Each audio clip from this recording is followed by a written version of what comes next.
Assalamualaikum warahmatullahi wabarakatuh. Saya Inta Rizky Permatasari dengan NIM 200110114 kelas 1 EPIAUD. Di sini saya akan menjelaskan beberapa materi guna untuk memenuhi nilai tugas ujian tengah semester saya. Al-Quran dan segi kemukjizatannya. A. Mukjizat. Mukjizat merupakan kejadian luar biasa atau kelebihan di luar akal manusia yang diberikan oleh Allah kepada para nabi dan rasulnya.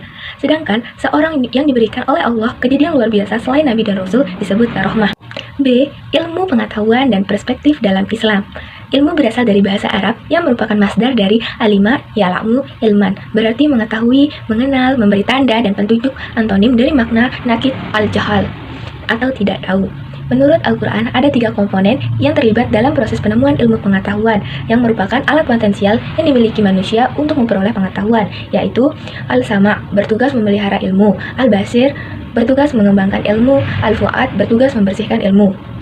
Berdasarkan metode perolehan ilmu, maka ia dibedakan menjadi 3, yaitu ilmu kasbi, pengetahuan yang diperoleh manusia dari luar dirinya atau usaha yang disengaja.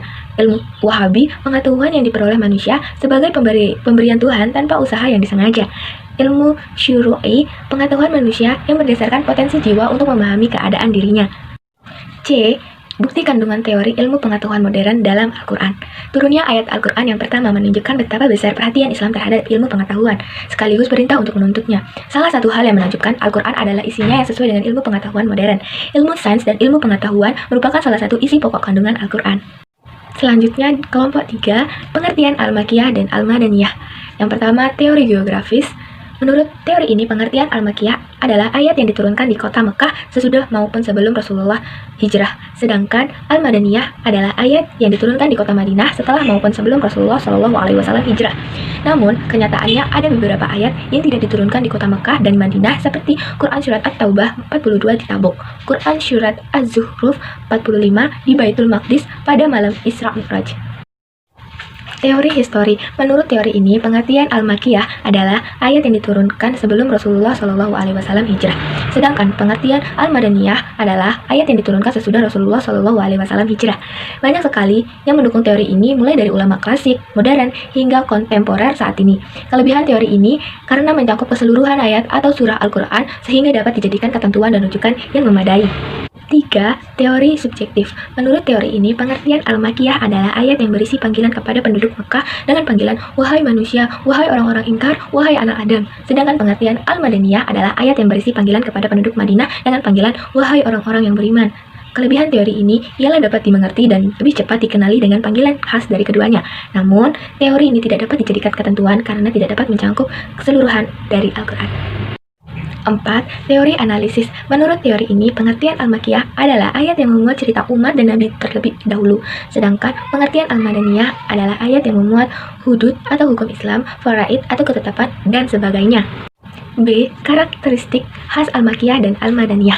Yang pertama, ciri-ciri Al-Makiyah mengandung ayat sajadah, terdapat lafaz kala, terdapat seruan ayuhan nas, dan tidak terdapat ya ayyuhallazina amanu kecuali dalam Quran surat Al-Hajj 77, Al-Baqarah ayat 21, Al-Baqarah ayat 168, dan surat An-Nisa ayat 33. Ciri-ciri Al-Madaniyah. Yang pertama, terdapat penjelasan tentang perang. Yang kedua, terdapat penjelasan tindak pidana, faraid, hak-hak, dan peraturan perdesaan, kemasyarakatan, dan kenegaraan. Yang ketiga, tersebut tentang orang-orang munafik kecuali surat Al-Ankabut yang diturunkan di Mekah. C. Dasar penetapan Al-Makiyah dan Al-Madaniyah. Dalam Al-Burhan fil Ulum diuraikan ada 2 cara mengenali ayat dan surat yang tergolong Al-Makiyah dan Al-Madaniyah. Yang pertama, simai atau pengetahuan ayat yang diperoleh berdasarkan riwayat. Yang kedua, kiasi, pengetahuan ayat berdasarkan kriterianya yang menonjol melalui ciri hitabnya, kandungannya, redaksinya, dan uslubnya, dan sebagainya. Ada 2 pijakan yang dijadikan acuan menurut cara kiasi, yakni As-Suyuti Al-Itqan di Ulum Al-Quran. 1. Dasar Aghlabiyah. Al-Makiyah adalah surah yang mayoritasnya Makiyah, sedangkan Madaniyah adalah surat yang mayoritasnya Madaniyah. Yang kedua, Tabi'iyah. Al-Makiyah adalah surah yang didahului dengan ayat-ayat yang turunnya di Mekah sebelum hijrah, sedangkan Al-Madaniyah adalah surat-surat yang didahului dengan ayat-ayat yang diturun di Madinah sesudah hijrah. D. Klasifikasi ayat atau surat dalam Al-Quran yang tergolong Makiyah dan Madaniyah. Jumlah surat di dalam Al-Quran 114, 20 surat Madaniyah, 82 surat Makiyah, dan 12 surah dipertentangkan. Kegunaan studi Al-Makkiyah dan Al-Madaniyah dalam penafsiran Al-Quran. Ilmu ini sangat penting untuk diketahui sebagai landasan dalam memahami asbabun nuzul dan nasikh mansyukh. Selanjutnya, kelompok 4, pengertian nasikh dan mansyukh. Secara etimologi, nasikh berarti pembatalan, penghapusan, pengubahan, pemindahan.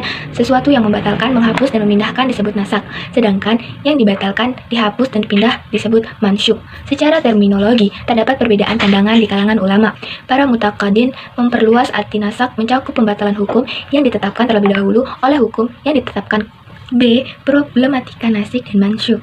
Menurut Yusuf Qaradawi, pada dasarnya al-nas, al-syariah tidak mungkin saling bertentangan, sebab kebenaran tidak mungkin bertentangan dengan kebenaran. Namun, perdebatan ulama tentang nasikh terus berlanjut seperti ziarah kubur. Argensitas nasikh mansyukh dalam studi Al-Quran. Riwayat tentang Ali bin Abi Thalib yang pernah bertanya kepada seorang qadhi hakim, apakah Anda mengetahui tentang nasikh dan mansyukh? Hakim menjawab, tidak. Syedina Ali pun bertanya, kamu bisa celaka dan kamu pun bisa mencelakai orang lain. Kegunaan studi nasikh dan mansyukh dalam penafsiran Al-Quran. Terdapat beberapa rintangan dalam memahami Al-Quran dan menafsirkannya adalah dakwaan adanya nasikh. Allah menurunkan kitab Al-Quran untuk dijadikan pedoman hidup. Tentu, sebagai umat muslim, kita harus mempelajari segala hal yang berkaitan untuk memahami Al-Quran agar terbuktinya kebenaran. Kelompok 5, pengertian asbabun nuzul. Secara etimologi, asbabun nuzul adalah sebab-sebab yang melatar belakangi turunnya Al-Quran. Secara terminologi adalah diantaranya asbabun nuzul pengertian adalah kejadian atau peristiwa yang melatar belakangi turunnya ayat Al-Quran dalam rangka menjawab, menjelaskan, dan menyelesaikan masalah yang terjadi. Asbabun nuzul merupakan bahan sejarah yang dapat digunakan untuk memberi keterangan terdapat turunnya ayat Al-Quran dan memberinya konteks dalam memahami perintah-perintahnya. Bentuk-bentuk peristiwa yang melatar belakangi turunnya ayat Al-Quran itu sangat beragam, antaranya konflik sosial, kesalahan besar, dan pertanyaan yang diajukan oleh sahabat kepada Nabi Muhammad SAW. Cara mengetahui riwayat asbabun nuzul. Cara mengetahuinya berdasarkan periwayatannya yang benar dari orang-orang yang mendengar dan melihat langsung tentang turunnya ayat Al-Quran. Maka, perlu kehati-hatian dalam menerima riwayat yang berkaitan tentang asbabun nuzul. Dalam kitab Asbab An-Nuzulnya, Al-Wahidi menyatakan, pembicaraan asbabun nuzul tidak dibenarkan kecuali berdasarkan riwayat yang mendengar langsung dari orang-orang secara langsung menyaksikan peristiwa nuzul dan bersungguh-sungguh dalam mencarinya.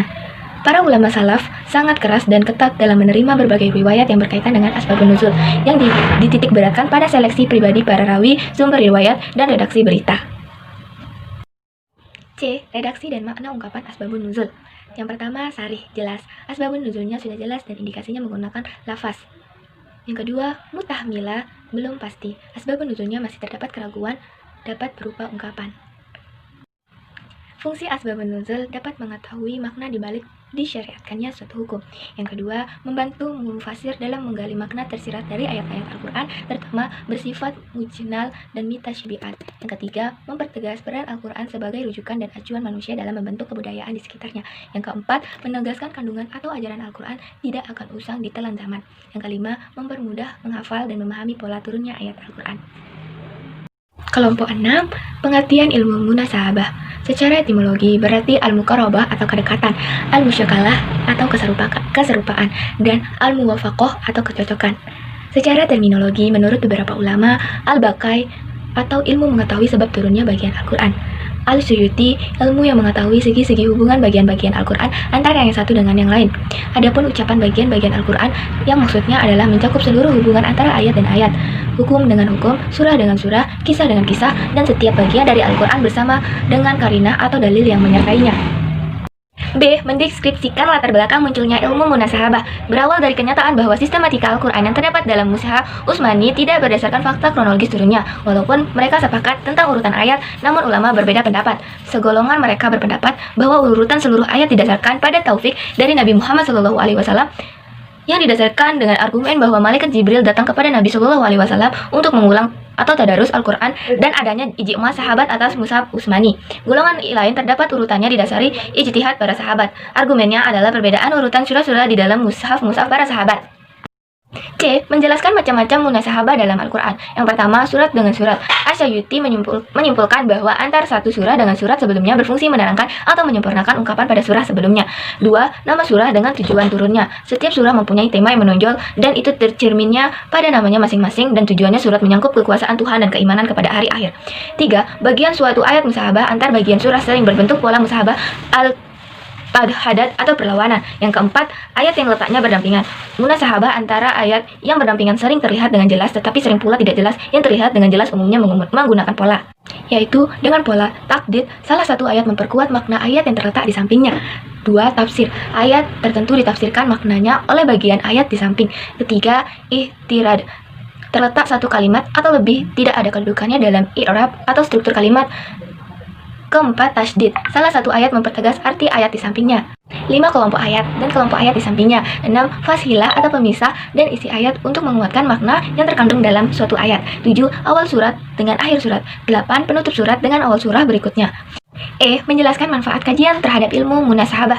Yang pertama, menepis anggapan bahwa tema-tema Al-Quran kehilangan relevisi antara satu bagian dengan bagian yang lainnya. Yang kedua, mengetahui korelasi antara bagian Al-Quran baik antar kalimat, ayat, maupun surat. Yang ketiga, mengetahui mutu balagahan bahasa Al-Quran dalam konteks kalimat yang satu dengan lainnya. 4. Membantu menafsirkan Al-Quran dengan tepat dan akurat. Menjelaskan agensi munasahabah dalam Al-Quran. Imam Fakhruddin Al-Razi, kebanyakan kelembutan Al-Quran terletak pada tertib dan hubungan bagian-bagian Al-Quran. Imam Suyuti dalam kitab Mutahrikul Aqran, ilmu munasahabah Al-Quran adalah ilmu yang mulia di mana para musafir sedikit yang berpedoman pada ilmu ini karena kelembutannya. Imam Bakai dalam kitab Nazmudurar, ilmu munasahabah Al-Quran adalah balagah yang rahasia karena ilmu ini mengantarkan pada kebenaran terbentuknya makna-makna karena terpenuhinya suatu keadaan. Aturan atas pengetahuan maksud sebuah surah yang dicari berada pada ilmu itu, dan ilmu itu diketahui maksud dari semua gabungan surah. Oleh karena itu, karenanya ilmu ini adalah puncak keindahan atau kesempurnaan. Aziz bin Abdussalam, munasahabah Al-Quran adalah ilmu yang bagus, tetapi persyariatannya pula dalam bagusnya penghubungan kalam dengan meletakkan penyatuan hubungan dari awal hingga akhir. Kelompok 7. Pengertian kiroat Al-Quran. Istilah kiroat berasal dari bahasa Arab jamak atau plural dari kiroat. Secara etimologi merupakan akar kata masdar dari kiroah yang berarti membaca. Jadi, lafal kiroat secara bahasa berkonotasi berupa bacaan. Sedangkan, menurut istilah ilmiah, kiroat adalah salah satu mazhab pengucapan Quran yang dipilih oleh salah satu imam kiroah sebagai suatu mazhab yang berbeda pada mazhab lainnya. Dalam kajian ilmu tafsir, kiroat berarti suatu aliran dalam melafalkan Al-Quran yang dipelopori oleh salah satu imam kiroat yang berbeda dari pembacaan imam-imam yang lain dari segi pengucapan huruf-huruf atau hayaahnya, tapi periwayatannya kiroat tersebut dirinya serta jalur yang dilaluinya yang disepakati. Latar belakang perbedaan kiroat Al-Quran. Latar belakang histori. Kiroat sebenarnya telah muncul sejak zaman Nabi, walaupun pada saat itu kiroat bukan merupakan sebuah disiplin ilmu. Menurut catatan sejarah, timbulnya penyebaran kiroat dimulai pada masa tabi'in, yaitu pada awal abad 2 Hijriah, tatkala para qori tersebar di berbagai pelosok. Setelah tersebar di berbagai pelosok, mereka lebih suka mengemukakan kiroat gurunya daripada mengikuti kiroat imam-imam lainnya. Kiroat tersebut diajarkan secara turun-temurun dari guru ke murid, sehingga sampai kepada imam kiroat yang baik ke-7, 10, ataupun ke-14. Timbulnya sebab lain dengan penyebaran qori-qori ke berbagai penjuru pada masa Abu Bakar, maka timbullah kiroat yang beragam. Lebih-lebih setelah terjadinya transformasi bahasa dan akulturasi akibat bersentuhan dengan bangsa-bangsa bukan Arab, yang pada akhirnya perbedaan kiroat itu berada pada kondisi itu secara tepat. 2. Latar belakang cara penyampaian Halifayat Al-Ada. Menurut analisis yang disampaikan Syed Ahmil Khalil, perbedaan kiroat itu bermula dari bagaimana seorang guru membacakan kiroat itu kepada murid-muridnya. Penyebab perbedaan kiroat. Pertama, perbedaan kiroat Nabi, artinya dalam mengajarkan Al-Quran kepada para sahabatnya, Nabi memakai beberapa versi kiroat.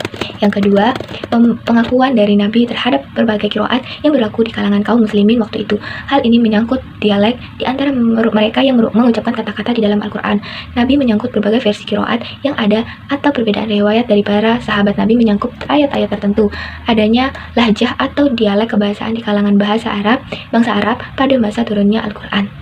Tokoh-tokoh kiroat Al-Quran. Pertama, Ibnu Amir, Ibnu Katsir, Asim Al-Khudfi, Abu Amri, Hamzah Al-Kufi, Imam Nafi, Al-Kisai. Syarat diterimanya kiroat Al-Quran. Para ulama menetapkan 3 syarat syah dan diterimanya kiroat itu, yaitu setiap kiroat yang sesuai dengan bahasa Arab walaupun dari satu segi. Yang kedua, sesuai dengan salah satu mushaf Utsmani walaupun baru kemungkinan saja sahih sanadnya. Kegunaan kiroat Al-Quran dalam studi Al-Quran. Keberagaman kiroat yang sahih ini mengandung banyak faedah dan fungsi, diantaranya menunjukkan beberapa terjaganya dan terpeliharanya kitab Allah dari perubahan dan penyimpangan, padahal kitab ini mempunyai sekian banyak segi bacaan yang berbeda-beda. Yang kedua, meringankan umat Islam dan memudahkan mereka untuk membaca Al-Quran. Yang ketiga, membukti kemukjizatan Al-Quran dari segi kepadatan makna atau ijaznya, karena setiap qiraat menunjukkan sesuatu hukum syariatnya tertentu tanpa perlu pergaulan lafaz. Yang keempat, penjelasan terhadap apa yang mungkin masih global dalam qiraat lain. Sekian penjelasan materi dari saya. Mohon maaf jika ada kekurangan atau kesalahan dalam menjelaskan materi. Wassalamualaikum warahmatullahi wabarakatuh.